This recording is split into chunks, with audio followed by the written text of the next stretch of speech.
Finally, those in positions of power are being honest about the threat China poses to Australia and to our allies. It's clear that China is the biggest threat facing the free world, and war with a superpower may be inevitable. That was the sobering assessment of Home Affairs Secretary Michael Pezzullo, who, while not naming China, made it clear that we must brace for war and prepare to send our warriors to fight. Pezzullo, who is tipped to be the next Defence Department Secretary, is not a man known for outlandish commentary, and it's highly unlikely that he would have spoken about the threat China poses without ministerial approval.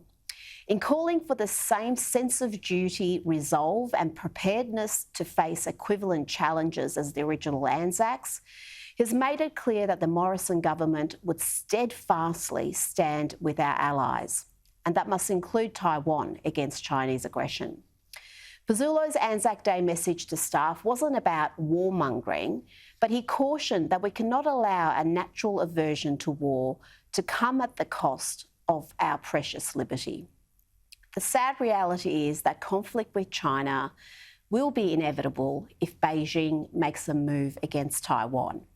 If we don't stand with Taiwan against the Chinese Communist Party, then a dangerous precedent will be set.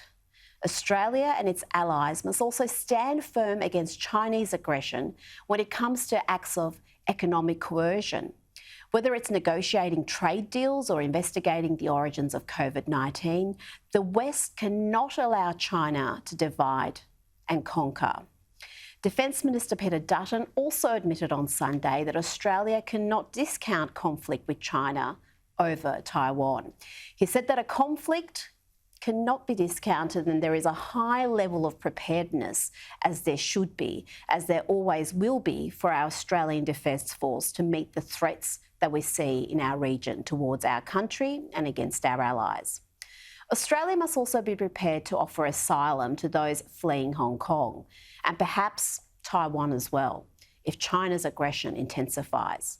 British Prime Minister Boris Johnson has already pledged to give up to 3 million Hong Kong residents the chance to settle in the UK after China's crackdown against Hong Kong in 2020. The Australian government should make a similar offer. Now, I know what I'm proposing here is not going to be wildly popular with the bulk of the Australian community.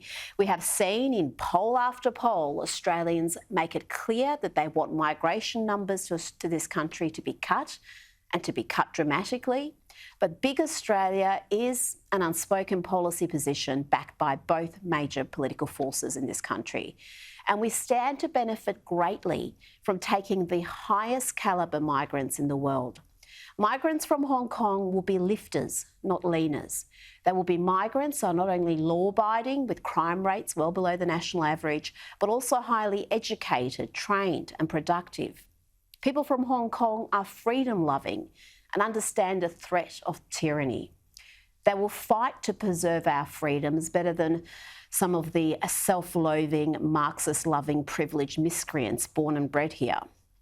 Australia has a moral obligation to provide asylum for those genuinely fleeing tyranny, and would be enriched by fulfilling this moral obligation for those who may soon flee Hong Kong. We are already among the most generous nations when it comes to our humanitarian intake. Those coming from Hong Kong are unlikely to be a drain on our welfare resources, and their economic contribution would help address the issue of an ageing population. An injection of productive, working-age taxpayers is just what we need post-COVID.